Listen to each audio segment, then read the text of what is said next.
হঠাৎ করে আমার হাজব্যান্ড এসে বললো যে চলো সবাই মিলে ঘুরে আসি। তারপরে আমরা এই তো বেরিয়ে গেছিলাম সবাই মিলে ঘুরতে।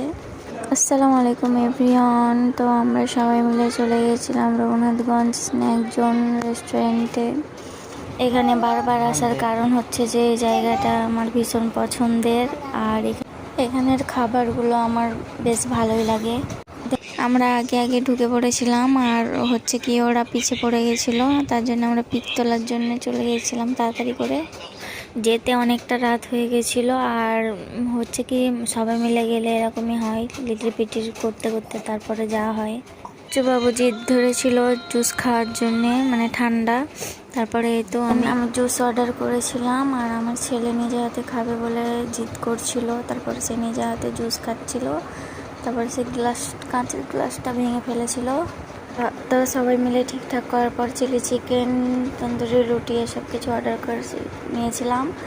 আর ওখানে গিয়ে আরেকটা দেওর সঙ্গে দেখা হয়েছিল, তার বউকে নিয়ে গেছিলো।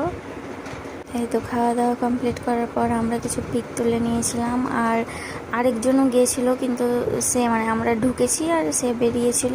তা আমরা বাড়ির সবাই গেছিলাম। তারপরে তো অনেক রাত হয়ে গেছে, বাড়ি যাওয়ার জন্য বলছিলাম। তারপরে তো আমার ছেলের নাকি ঘুম আসছিল।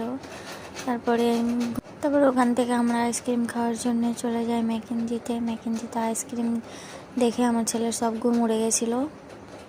আইসক্রিম খেয়ে খাবার পার্সেল করে নিলাম। তারপরে এই তো আমরা বাড়ি চলে, আর আইসক্রিমের ভিডিও করা হয়নি, ভুলে গেছিলাম।